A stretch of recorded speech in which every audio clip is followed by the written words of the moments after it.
Halo, perkenalkan nama saya Alia Epifania. Saya dari Prodi Teknologi Informasi Angkatan 2024. NIM saya yaitu 2400504002 dan saya akan membahas tentang materi atau mata kuliah Pancasila. Nah, di sini soalnya adalah bagaimana pandangan Anda bahwa nilai-nilai dari 5 Pancasila dapat mempengaruhi semua lini kehidupan manusia baik dalam lingkup keluarga, masyarakat maupun bangsa Indonesia. Nilai-nilai dari Pancasila sangat penting dalam masyarakat Indonesia, baik di dalam lingkup keluarga, masyarakat maupun negara.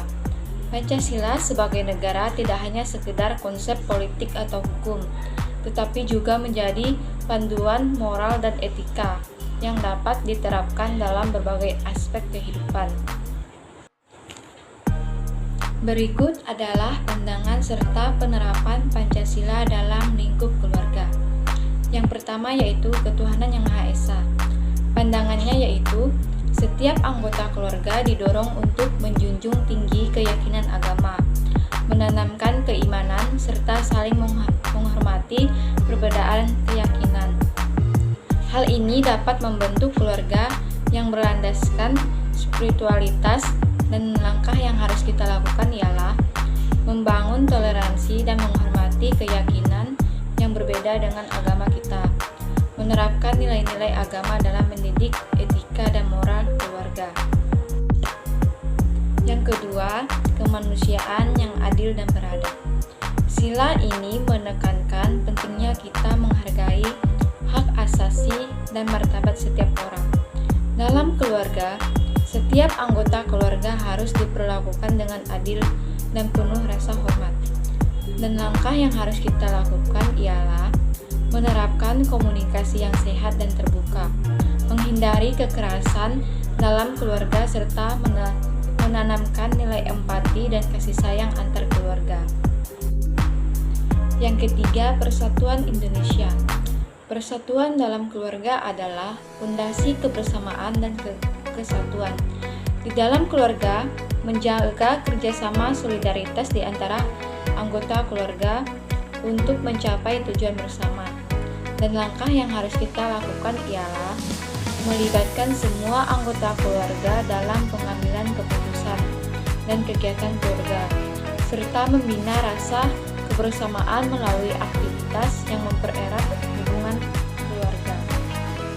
Yang keempat, kerakyatan yang dipimpin oleh hikmat kebijaksanaan dalam pemusyawaratan perwakilan.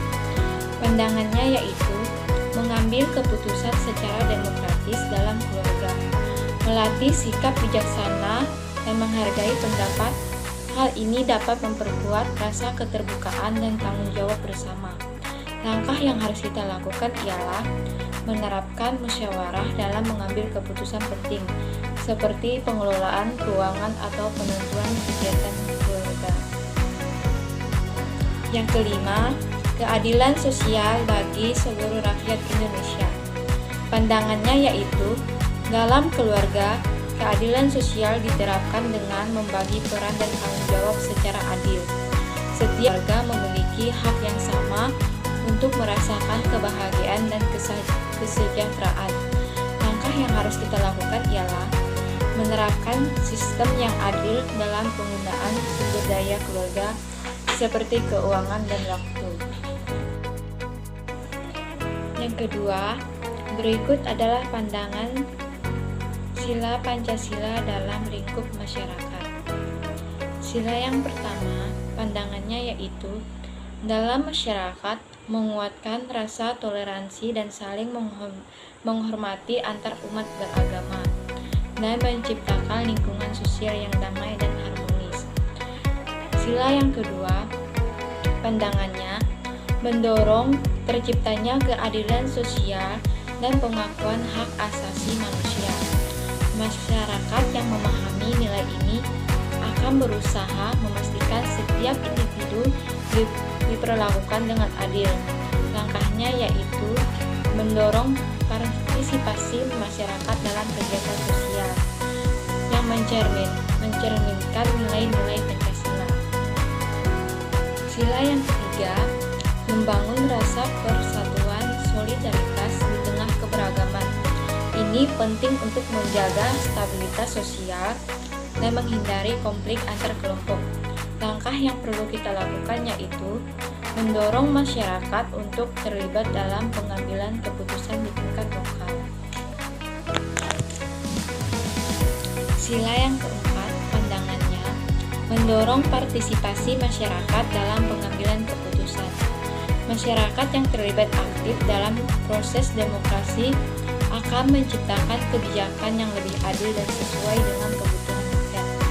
Sila yang kelima, memperjuangkan kesejahteraan bagi seluruh anggota masyarakat dengan mengurangi ketimpangan sosial dan ekonomi. Langkah yang harus kita lakukan yaitu memperkuat komitmen untuk menerapkan nilai-nilai Pancasila secara berkelanjutan. Berikut adalah pandangan serta penerapan sila Pancasila dalam lingkup bangsa Indonesia. Sila yang pertama, sila ini menegaskan bahwa bangsa Indonesia harus menjunjung tinggi nilai-nilai spiritual dan keagamaan. Langkah yang harus kita lakukan yaitu mengedepankan toleransi beragama di lingkungan sosial. Sila yang kedua, nilai kemanusiaan menekankan pentingnya menghormati hak asasi manusia dan menghargai hak asasi manusia tanpa memandang latar belakang suku, dan mendorong keterlibatan masyarakat dalam aksi-aksi kemanusiaan seperti kegiatan sosial, program kemanusiaan. Sila yang ketiga, sila ini mengajarkan pentingnya persatuan dan kesatuan di tengah keberagaman suku, agama, ras, dan golongan. Dalam kehidupan sehari-hari, persatuan menjadi landasan dalam membangun solidaritas nasional dan memelihara keutuhan bangsa. Sila yang keempat, nilai demokrasi dalam sila ini mempengaruhi sistem pemerintahan dan tata kelola masyarakat. Ini menekankan pentingnya musyawarah untuk hargai pendapat semua pihak dalam pengambilan keputusan. Sila yang kelima, sila terakhir ini mengajarkan pentingnya mewujudkan kesejahteraan sosial yang merata dalam konteks kehidupan sehari-hari. Ini mendorong kebijakan yang adil dan mendukung kesetaraan baik dalam pendidikan, ekonomi, maupun kesempatan lainnya. Langkah penerapan yang harus kita lakukan yaitu mendorong peran serta masyarakat dalam kegiatan ekonomi dan sosial yang berkeadilan. Kesimpulannya adalah nilai-nilai Pancasila dapat diterapkan di semua lini kehidupan manusia melalui prosedur yang melibatkan peran individu, masyarakat, dan pemerintah. Implementasi nilai-nilai ini memerlukan pendekatan sistematis yang mencakup pendidikan, kebijakan publik, serta aksi nyata di lapangan. Jika dilaksanakan secara konsisten, Pancasila dapat menjadi dasar yang kuat dalam menciptakan masyarakat Indonesia yang lebih adil, makmur, dan harmonis.